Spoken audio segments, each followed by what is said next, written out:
and the Vice President.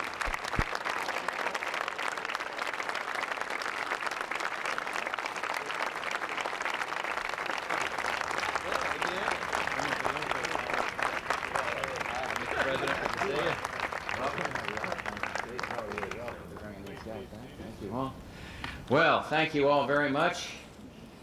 Deja vu all over again, as Yogi Berra would say. The members of the Senate, both senators and several members of the House delegation from Michigan, welcome to the steamy Rose Garden. And there hadn't been so much excitement around here since Michael Jackson swung out through that door a while back. But I want to welcome you all back, and to say to the Deputy Commissioner here, Russ Granick, and all distinguished guests, welcome to the White House. Bill Davidson, and General Manager McCloskey, and of course Coach Daly, and all the proud members of the Pistons. We're very proud of you. I'm delighted to welcome all of you here to the Rose Garden to join in honoring the world champion Detroit Pistons on this repeat performance.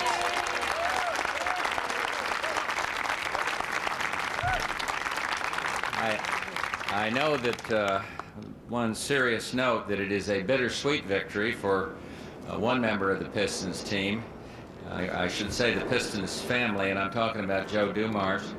And our hearts go out to you and to your family on your loss, and all of us admire the strength and the dignity that you displayed these last very difficult weeks.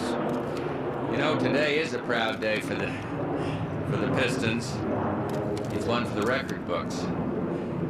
You've become the third team in pro basketball history to win the NBA championship back-to-back. First the Celtics, then the Lakers, and now the Detroit Pistons.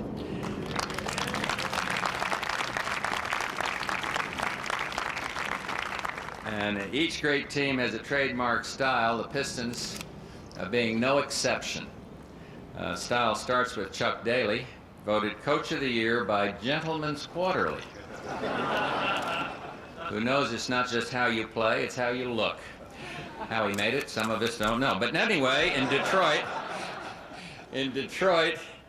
it's defense, the take no prisoners, wall-to-wall pressure that held Pistons opponents under 100 points for 44 times this season, and 13 of the 20 games in the playoffs. And the key is to keep that focus, play with the same intensity for the full 48 minutes, and that's the Pistons brand of basketball that has captivated the hearts of this country. Take the fifth and final game. The Trailblazers had a tough team. They played the Pistons dead even all game long, 47 minutes, 59.3 seconds to be exact. Good, but not good enough. And in the last 7/10 of a second, Vinnie Johnson nailed a jumper, and the Pistons nailed another championship banner to the rafters in the Palace.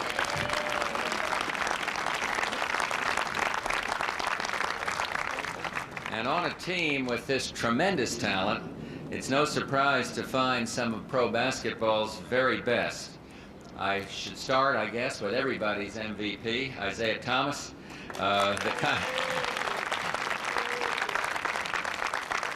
kind of guy who gets lost in a crowd until you toss a basketball out there, and his game goes into overdrives in the playoffs. Listen to these stats. In the last 7 minutes of Game 1, Isaiah scored 16 points. Or Game 4, 30 points in the second half.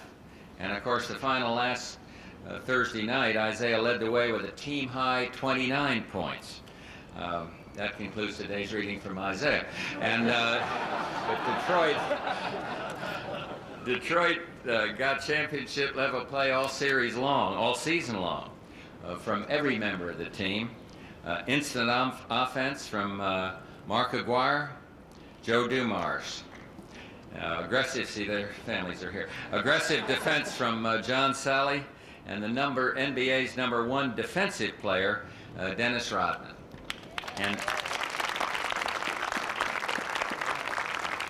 then there's the front court, James Edwards, and of course my old friend, Mr. Congeniality over here, Bill Lambier. Bill, James's nickname may be Buddha, but I know no one ever going to call Bill Lambier Gandhi. Kinder and gentler maybe, but not peaceful. In any event, key contributions along the way from Gerald Henderson and Scott Hastings, David Greenwood, William Bedford, all under the guidance of the great coach, Coach Daly, and his top-notch staff. There may be 5 men out there on the court, but no one knows better than this proud Piston team that it takes a 12-man effort and more to bring home the title 2 years in a row. So I want to welcome you here today, welcome you back, true champions that you are. Once again, my sincere congratulations to you, to the city of Detroit, the home of the world champion Pistons. Maybe I'll see you next year too. Thank you all very much.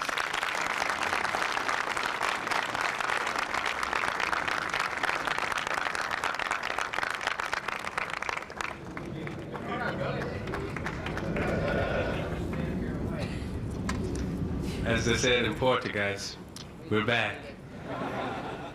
On behalf of the Detroit Pistons, well, let me say one other thing. Vice President Quayle, sir, you come to see us play twice. The first time was in Indiana, and I think we ended up losing by about, what, was it 30 that night? It's the worst game we played all season.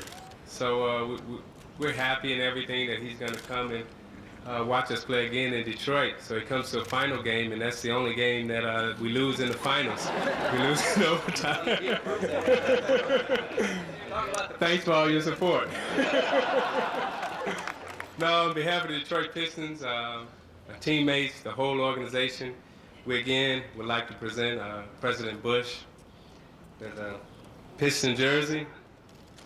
And even though we may be number one, he's also number one also. Thank you.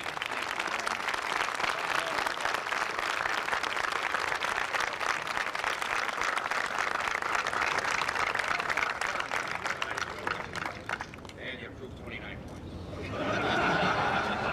Next time we'll win by 29.